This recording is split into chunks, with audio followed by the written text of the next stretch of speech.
Oui, nous l'avons perdu depuis l'époque coloniale. Alors, ces histoires, pourquoi nous les appelons maintenant le bien comme marmite des esclaves ou chaîne des esclaves? Parce que ça a été utilisé par des trafiquants des êtres humains. Chaîne des esclaves et marmite des esclaves, parce que ça a été utilisé par des trafiquants des êtres humains. Ceux qui faisaient le marché des esclaves ont utilisé ces biens pour leur servir comment? Comme les chaînes, c'est pour attacher des esclaves. Et les marmites, ils ont utilisé ça comme ustensile de cuisine ou récipient. Là, ceux qui achetaient des esclaves, ils avaient leur lieu de campement. Parce que ces acheteurs des esclaves, ils sillonnaient dans tous les villages. Ils partaient de village en village, acheter des esclaves. Après avoir acheté des esclaves, en grand nombre, bien petit nombre, ils devaient les acheminer, ils devaient les amener là où il y a le lieu d'embarquement. Pour attendre jusqu'à ce qu'ils auront l'occasion d'aller les embarquer pour une destination inconnue. Pourquoi je dis destination inconnue? Nos parents ont pu découvrir les sites d'embarquement.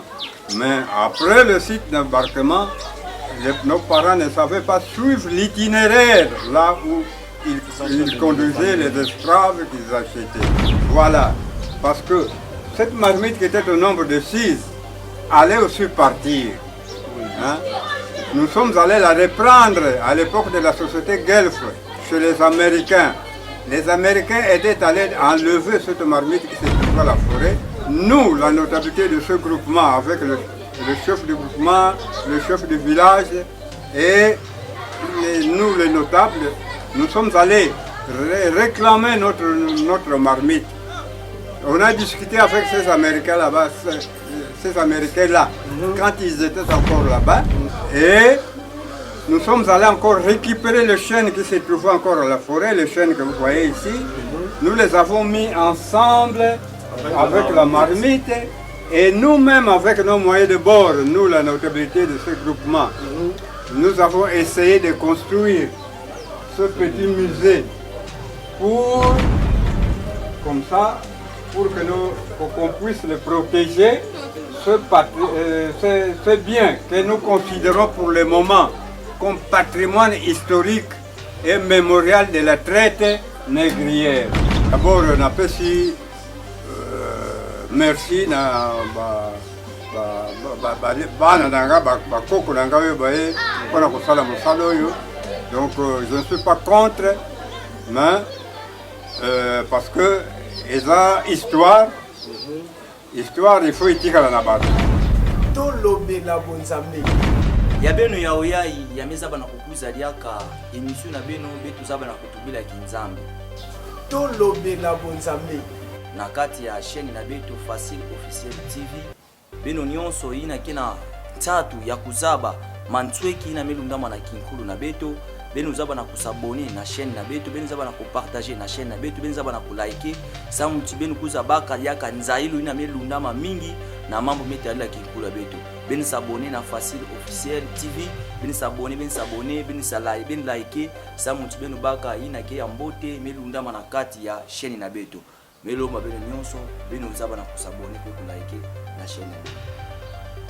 Tolobela bonzambe émission betu tubula kinzambi na beto ya melunda mantsweki ya kinkulu na beto bandombe ina batu mingi iko naka kusosa yao bisika mingi kasi na kati ya émission awa bilikeza babaka vraiment pisulu mambo ina metu bamaka na kati na Ingipiti na Egypte mambo na metu bamaka na Ethiopie mambo na metu baka na Mbanza Kongo na bankulu na betu baina melutaka yao nde bengeza bana kubakela mpisulu ina betu ko waka bakisimba na beto bakimbama na beto bakinkulu na beto benike kuza kumona yao na kati ya émission na beto tubila kinzambi ya beto beno nyonso kena kulanda beto bisika nyonso beno kele beno zaba na kusabone. Merci bandeko balandi bo misala opesa biso ko bote na bino nyonso bozolanda biso na kati ya chaîne na biso Facile Officiel TV toyebisaki bino tozokontinue kosala badécouverte ya makambo ya kinkulu na biso yango awa toza na Mwanda village na bandi na nsima na biso tozomona nzungu moko eza wana awa eza nzungu oyo babandaka kolambela bakoko na biso baesclave oyo bandaka koya na bango boye nzungu eza yango babandaka kolambela bango me ngai te muna koloba yango toza na papa moko ya aza notable na kati ya mboka oyo ye nde tokosolola na ye akomeka kotalisa biso histoire oyo ndenge ezalaki.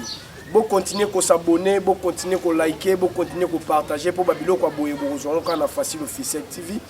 Bo continuer ko liker, tozo continuer to kende tina libulu oba ndeko bwaka bango mutamakadi. Eza bongo en tout cas toza na notable yaza notable historien ya groupement ya kati ya Mwanda awa yenda ibi histoire kalami ita kozala na biso ensemble awa yenda kopesela masolo ndenge nini makambo yango ezalelaki ndenge nini po bansien bango nde bayebi makambo toza na ye dans l'ensemble toza ensemble na papa na biso groupement ya kotoyo akomeka kobetela biso lisolo oyo ya place oyo tozali na bandi bomoni nzungu yango oyo bomoni bachaîne tolakisi oyo tozolakisa bino bachaîne ya minene bozomona papa akomeka kobetela biso même na Kikongo, même na français, papa obete la biso du solo ou ndenge salaki. Bonjour papa. Oui, bonjour. Pour se présenter, oui, moi, mon nom c'est Simon-Pierre Lemo. Groupement, je suis notable du groupement de Mwanda. Et puis, historien traditionnel du groupement Mwanda. Donc, soyez le bienvenu. Les histoires que vous avez ici, peut-être vous venez de voir, vous avez d'abord été à la pancarte que le service du territoire était venu poser après le passage du ministre national du tourisme. Alors, le service du territoire était venu poser cette pancarte qui signifie que vous êtes arrivé sur le lieu de la marmite. Peut-être vous l'avez déjà dans votre appareil. Le tableau, vous avez vu le tableau, je puis dire, publicitaire. Alors, les histoires que vous voyez ici, les biens que vous voyez ici, les chaînes, tout comme la marmite, là-bas on a marqué marmite des esclaves. Alors ici, à l'intérieur, vous venez encore découvrir les chaînes. Il y a deux sortes de chaînes ici, la grande et la petite. Vous le voyez bien. Bon, là-bas, on a dit marmite des esclaves, tout comme chaîne des esclaves. Mais ce que vous devez retenir, ça n'a pas été fabriqué pour les esclaves. Mais comme les trafiquants des êtres humains ont utilisé ce bien, c'est la raison pour laquelle que nous les avons baptisés chaînes des esclaves, tout comme marmites des esclaves. Les marmites, il y avait 6 marmites depuis l'époque de nos ancêtres, depuis le temps de l'histoire. Il y avait 6 marmites, les 5 autres étaient portés disparus. Comment ces histoires sont ici dans ce groupement de Mwanda? Il y a eu un naufrage d'un navire anglais ici à la plage Tondé. Donc, un navire anglais qui s'est chaviré ici à la plage Tondé. Hein? Tondé, à partir d'ici, c'est 800 mètres. Moins d'1 kilomètre. Vous avez l'océan. C'est ça. C'est ça la plage Tondé. Tondé, c'est le cours d'eau là qui se jette dans l'océan. C'est ça. La rivière Tondé, où en quelque sorte, comme il se jette dans l'océan, nous pouvons dire en quelque sorte c'est un fleuve. Donc, à 800 mètres d'ici, vous avez cette plage-là, la plage Tondé. Donc, plage Tondé ou plage de Mwanda village. nous sommes à la rive droite, la ville à la rive gauche. Alors, les biens que vous avez ici, comme je vous ai dit, après l'accident de ce navire-là anglais, ce bien était projeté au bord de la mer. D'abord, le bateau était projeté au bord de la mer et ce bien était éparpillé sur la plage presque abandonnée. Il y avait beaucoup de biens, voire même à manger, le vivre que nos ancêtres avaient pris. Nos ancêtres, ils ont pris ce qu'ils ont trouvé seulement bon de prendre. Et ces histoires, les chênes, les marmites, il y a l'encre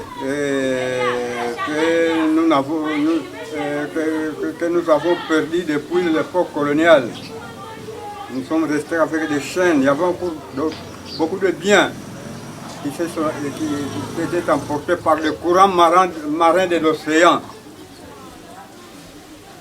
Et les autres biens comme ça, c'est une histoire du XVIIIe siècle.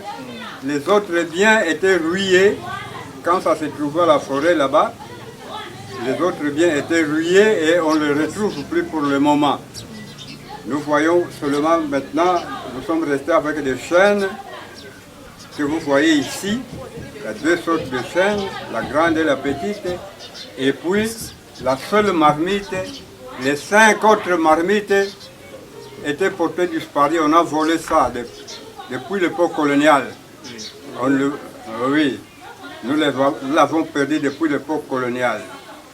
Alors, ces histoires, pourquoi nous les appelons maintenant le bien comme marmite des esclaves ou chaîne des esclaves? Parce que ça a été utilisé par des trafiquants des êtres humains. Nous les avons baptisés les achetés des esclaves. Parce qu'ils devaient préparer pour les esclaves qu'ils achetaient. Ils devaient les nourrir et les garder en bonne santé pour qu'un jour, quand l'occasion se présente, ils partaient les embarquer dans des sites d'embarquement que je peux vous raconter, comme l'embouchure là-bas à Banana. C'était un lieu d'embarquement.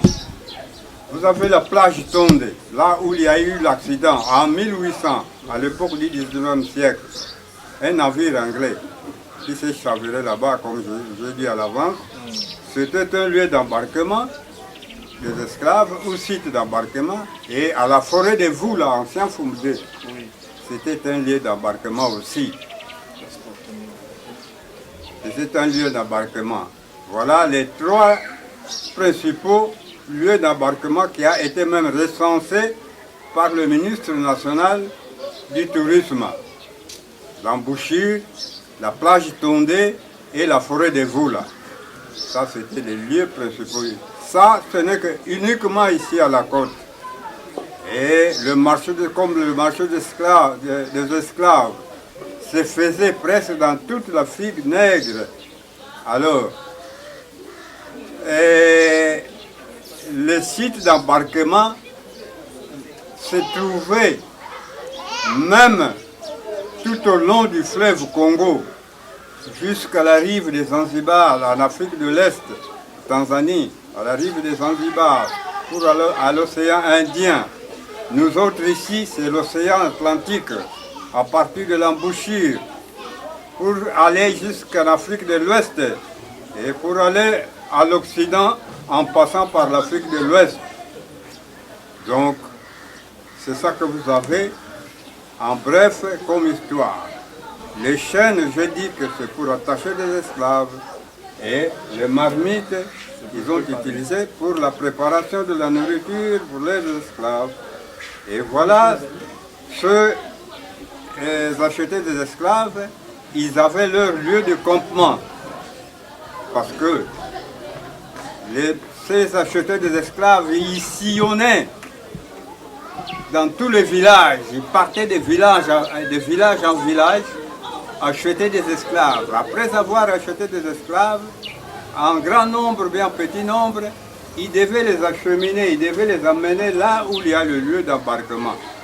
Comme j'ai cité les trois les esclaves là. Et ils avaient leur lieu de campement, là où ils campaient, pour attendre jusqu'à ce qu'ils auront l'occasion d'aller les embarquer pour une destination inconnue. Pourquoi je dis destination inconnue? Nos parents ont pu découvrir les sites d'embarquement. Mais après le site d'embarquement, nos parents ne savaient pas suivre l'itinéraire là où ils conduisaient les esclaves qu'ils achetaient. Voilà en bref ce que vous avez comme histoire. La marmite, vous l'avez ici. Vous le voyez déjà. Déjà, mon papa l'exhibition. Nous avons d'embarquement papa Tanguy. En tout cas, merci beaucoup d'inviter ceux qui m'ont bon, papa, parce que papa a expliqué bien, mais on a dit que vous vous abonnez pour papa peut explication bien. Que nous avons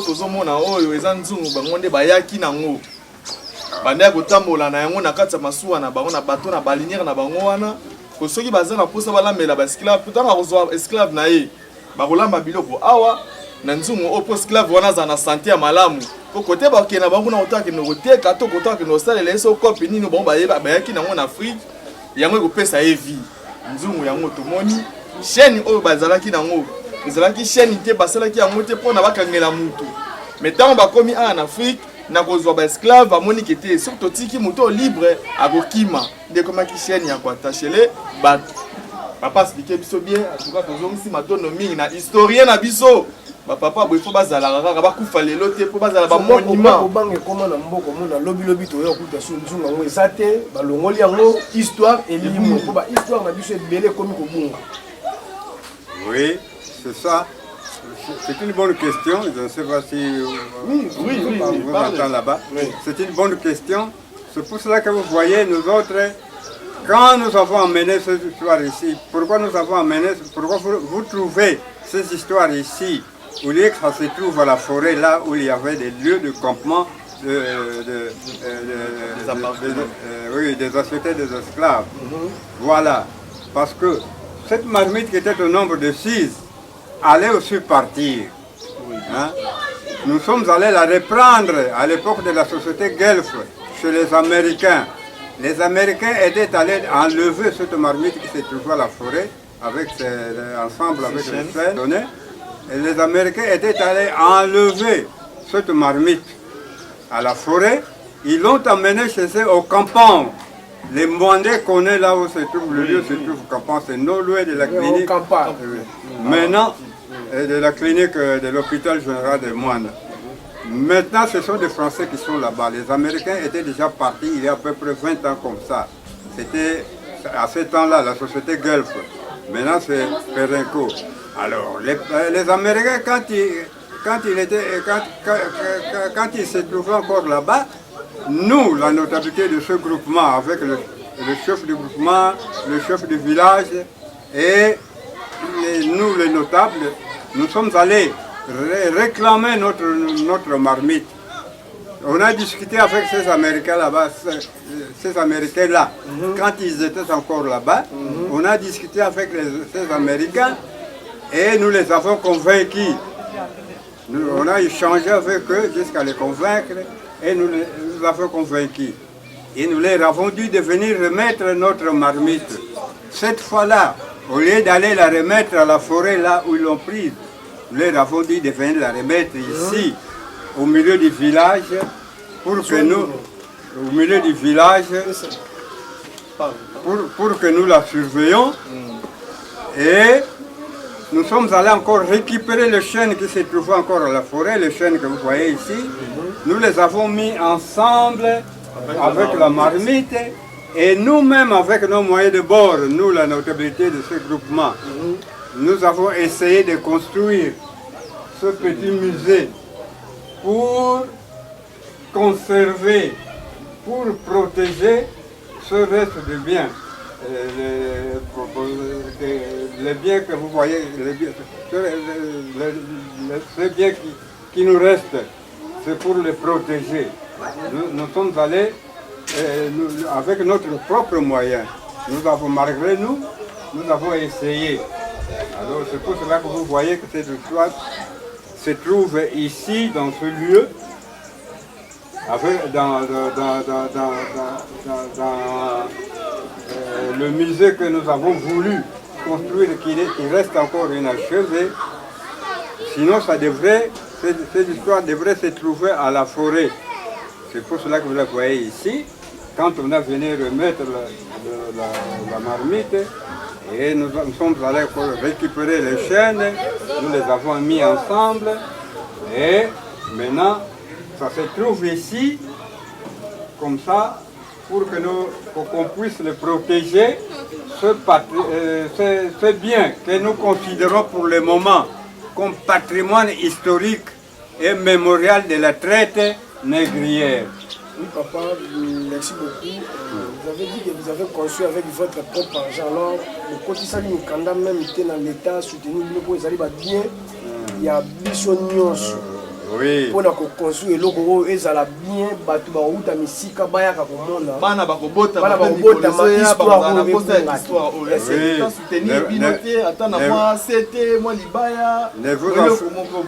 Ne vous en faites pas. L'État ou bien le gouvernement est au courant. Lui-même le ministre du Tourisme, le ministre national du Tourisme, il a été ici. Il a posé même la première pierre. Dans un des sites là, à Sianfoum, à la forêt de Sianfoum. Alors l'espoir est là, qui vivra verra. Cet endroit ne restera pas seulement comme ça. Merci. Merci partout, les États-Unis, la France, l'Amérique, la Belgique. Mais ça, on a émission na émission na biso, il y a découverte plus de maisons pour l'anda biso na émission na bino tolobela bonzambe. Tozaki awa na ndeko pona kokutana papa koyeba histoire pe lisolo ya nzungu oyo toyokaka marmite des esclaves na ba chaîne oyo ya ba esclaves yango to kitaki lelo sur le terrain to la kisabino bo continuer ko s'abonner na chaîne na bino Facile Officiel TV bo continuer ko liker bo komela biso to kotanga pa makambo na bino bo koma to pesi papa merci beaucoup na confiance sur en biso pona hotel Sabato. Oloba nini pona bato nyonso o bazolanda o bakolanda yo na histoire o tiko beta na mokuse ko kopesa message ni. D'abord na pesi merci na bana nanga bakoko nanga yo bae pona kosala mosala oyo. Donc je ne suis pas contre, mais parce que eza histoire il faut itikala na bato. Voilà. Nga nazwaki yango na bansete na ngai bansete na ngai nde toyebisaki bino toza awa papa déjà kei tozomeka kosala mwa baanalyse ya moke par rapport ya bahistoire na biso. Bomoni ke bahistoire na biso ezobunga la place à boye ndoki ndenge papa lobi soki kuta welelaki yango soki bawelelaki yango te po bakangaki yango déjà kendaki baweleli babundeli yango ezalaki 5 portés disparu moko yango etikala oyo eza bahistoire oyo babiso tomona te toye komona bana na biso bakoya bakoko bakoya eza histoire makambo esalama na mboka na biso fo histoire etikala. Nansi to moni papa makade moni papa lobi yepe ba setre na ye ba yebisaki ya bombaki te. Papa vraiment apesi biso makambo ndenge ezalaki. Papa bombele rote papa talisi biso biki no nzungu oyo ezalaka 6 nzungu botomona bozomona na sima na biso na 6 wana 5 euro bayibaki yango yo tikala moko oyo pe papa apesi biso histoire biba américain bayaki na mwanda ba récupérer nzungu oyo bake bomba ngo epa na bango. Mais na bokasi tout bakoko bazaki na mwa kasi ya papa bazali na bo jeune basalaki effort bake kuna na ba américain wana ba débattre ba ko botola nzungu ba ko zongisa mo awa no moni bazi ba chaîne wana zaki na zamba ba ye na ngwa papa bombeli biso histoire te expliquer biso bien itala histoire za boye tala nzungu oyo yango banda kolambela esclave chaîne wana ezalaki basala chaîne mpona okangela mutu te mais chaîne ekome mpona okangela mutu na nzoto okangela mutu na gorge okangela mutu na loketo yango bozomona awa tozokontinue kopesa bino bambote partout bozali jeune maponda na Canada gangolo bambote ebele bomona mosala tokosala toyebisa bino na bapropre mbongo na biso na bapropre fort na biso tokomi awa toyei kodécouvrir nzungu oyo banda kolambela bakoko na biso ntango bazokanga bango boyoki histoire papa beti na bachaîne oyo mindele bayaka nango mpo aide bango na bamasuwa na bango ekomi awa ekomi bakangela yango bakoko na biso bakangela yango bango baesclave bamonaki mpasi tomona bakoko na biso banyokwamaki bamonaki mpasi eza bahistoire oyo tokobosana te eza bahistoire oyo tokobunga te eza bahistoire oyo fo tobetela yango bana na biso tozosenga gouvernement na biso l'état na biso fo babongisa baplace ya boye oyo eza musée fo babongisa yango etongami bien oyo bato bakobanda koyaka bato bauta mosika bauta bapaye ebele bakoya koluka histoire oyo ntango bazoya fo tolakisaka bango babiloko ya boye po ezalaka bien eza babiloko ekoki kobunga te en tout cas bopesa biso confiance nde tolobaki tozokontinue kosala mosala na biso tokotambola partout tokokende baplace ebele tokokende kolakisa bino tokokende baplace ebele tokolakisa biso toza na Mwanda village tokolakisa place nini bapoint nyonso wana bambarkema oyo ezalaki bande koembarke tokokoma ntina baforêt tokokoma ntina forêt place zamba oyo ezalaki ke ndela zunani bakoko na biso akangi bango bachaîne atie bango na zamba abombi bango wana balalaka wana bakolelaka mbula wana ti mokolo premier convoi kende kotika baesclave na États-Unis to na France to na Belgique ekozonga nsima bazwi susu bakoko wana na kati ya zamba babimisi bango batie bango wana bakee na bango yo botama na États-Unis obotama na Canada mais faut yeba ke loposo na yo soki koko na yo akendaka te ndio mpo kobotama kuna te tozonga ntango nyonso ndenge ndeko mananga alobaka ke tokozonga na ndenge nini place ozali émission yango oyo bosoutenir émission na bino na bapropre fort tosanga le trio mpona kosala mpona kolasa bino badécouverte oyo nzungu yango bozomona en tout cas koloba mingi eza te bozomona bato boza libanda bolobaka no biso toza banoir américain nga na botama na poto omoni nzungu oyo banda kolambela batata na yo na bamama na bino bakende États-Unis yango tolakisi bino oyo bomona oyo tolakisa bino wana bachaîne bakangelaka bango tala condition batata na bino bakoko na bino bakendelaka na mboka wana États-Unis oyo lelo okomisa ngo ya yo okomisi mboka ya yo tala condition bakoko na bino bakendela batata bino bakendelaka France ya yo okomisa poto ya yo nga naza français okosali loposo na yo nzungu yango koko no alelaka matembela nzungu bakolo alelaka toyebi kute biloko ni banda kolela oyo banda kolela awa toyebi te biloko ni banda kolambela bango awa soki ya bien boyebi bato baza na prisa makala bolimbisa biso boyebi vungule boso oyo ezalaki vungu nzungu banda olambela bakoko na biso vungule po bazalaki baprisonnier po mundele alingaki bango te mundele anyokolaki bango makasi estce moto ayini yo aolambela biloko mosusu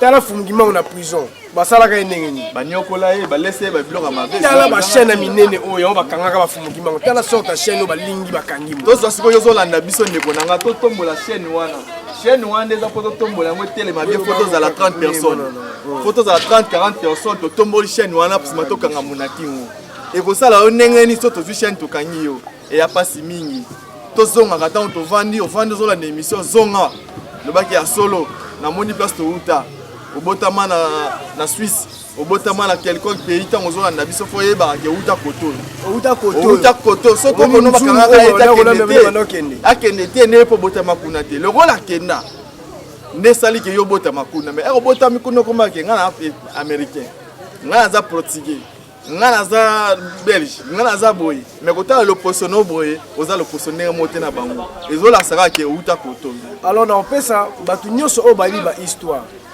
yo yebi ebele obomba olingaka kolakisa bato te okufa na yango olingaka koloba te okufa na yango omoni papa abiye mpe batikelaki eye mpe beti bino bato boyebi bahistoire bino bato boyebi makambo koma otya mapeka likolo yo oyebi kokana nyonso olobeta histoire to tokomata balivre mpo congolais mpe akomaka na ye te africain azali na bitidi ya kokoma te tozaka wana tokanga na motu soki okufi eni kaka naki motema mabe okufi omemi nyonso ya yo okende yango histoire ebungi yango moni baplace mosusu toyokaki bakoko bande kovanda eza basite ebele mosusu bateki yango déjà ekomi baplace mosusu eza histoire mofo baclotire yango toyeba mais ezotekama ezokoma bandaku ezosala mpasi mingi yango toza wana mpona kodécouvrir tokende partout toyebisa bino ntango tolobaka no mpona émission totambola partout toyebisa bino totambola partout toza na eloko te na bapropre fo na biso boyebi mboka na biso nde ekomaka bokomi na place me bokota fo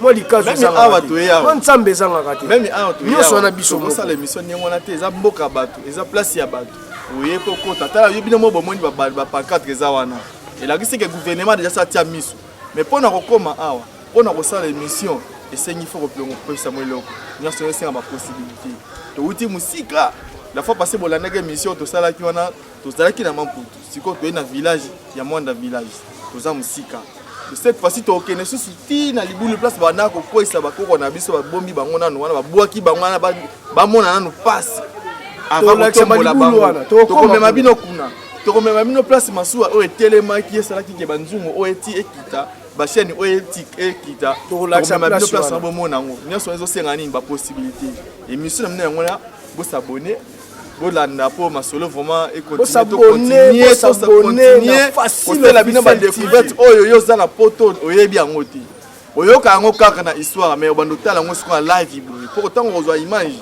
tikali nango na motema pesa lo passe oyebaki abandeko bazosala makasi po biso tolanda ba découverte oyo bo soutenir émission poto comme ba place oyo ezebele ya kokoma ezali tozana yango poto kende mais bino bozana biso ensemble pour nyonso kende ouais tokomi na suka tokozanga te kopesa bino bambote bino babone na biso bino bato bopesa biso confiance bino bato bosabone bino bato bolandaka baémission na biso émission nyonso baprogramme nyonso ya chaîne ya Facile Officiel TV bosabone na nsima caméra ezalaki mbuta vuvu nde asimbelaki biso caméra na machine kuna ezalaki mbuta mananga asimbaki machine na réalisation nyonso ezalaki mbuta mananga bopesa biso confiance nasi bomoni déjà musala ezali bopesa biso confiance tokotambola baplace ebele bino bato boza libanda bosabone kaka bopartage kaka baémission oyo mpo bato nyonso baza libanda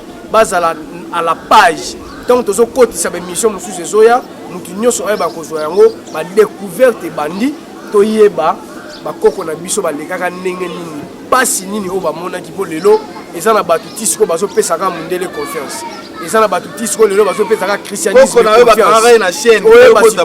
christianisme wana oyo ozopesa confiance fo oyeba ekota ndenge nini omoni pasi bakoko na biso bamonaka mpo baréussir kokotisa christianisme awa na afrique tozomona bino bato boza libanda bozwa mayele tokomi na suka na mpe mbutu makali ti oza na bato okopesa mwa bambote po tokomi na suka bato okopesa mbote eza te topesi bato nyonso to balandaka émission na biso oyo en tout cas topesi bino bambote place boza bolanda biso bosoutenir kaka émission na bino bosoutenir kaka po kimi ezala en tout cas topesi kaka bato tout bandeko tout barévolutionnaire nyonso topesi bino mbote bino nyonso topesi bino mbote bato bafongwami batelami mpona kobundela likambo oyo topesi bino mbote place boza bolanda biso émission na bino yango wana bosoutenir yango wana barévolutionnaire nyonso topesi bino mbote APK la révolution Ngunza Mwanda topesi bino bambote ebele na pesi ka ba révolutionnaire bata tetika netinga na pesi bino bambote akanda kutune wani ba esprit ba Thomas Sankara déjà lati déjà ba esprit ba chaîne oyo dans la chaîne on a monisco chaîne ba kanda sikoyo bandi o mata kande bati donc ba révolutionnaire nyonso topesi bino mbote partout bozali ba révolutionnaire nyonso bana poto partout bozali ba bi chaîne eza moko Facile Officiel TV awa nde place bokozwa biloko awa place bokozwa ba découverte bokozwa biloko nyonso bakoko basala balubumbashi oyo tokoma ntango na bandaka koyebisa bino ke Matadi Boma Mwanda tokokende tokomi sikoyo nayebisa bino lubumbashi oyo tokokende tokokende baplace ebele tokokende bamasi bamboka oyo babanyanga na kati tokezwa bahistoire bamatai Mwanda tobosanaka eloko moko ngai azala na kanda bamakambo donc tomona ba chaîne abonné na raisonner ce que koko na ngai pe akendaka na chaîne abonné na moya lelo siko na lali na lamuki na moni koko na bakange na chaîne wepi na peni ne kozala bon mabeni ne kozala biloko na mesha makasa tombokisa biso na longwe balono ya suti bon biloko bozo tombokisa biso tokomi na suka ya émission topesi ba nyonso ya mboka oyo bayambi biso topesi ba mbote mwanda village topesi ba mbote belé tokutani mbala nsima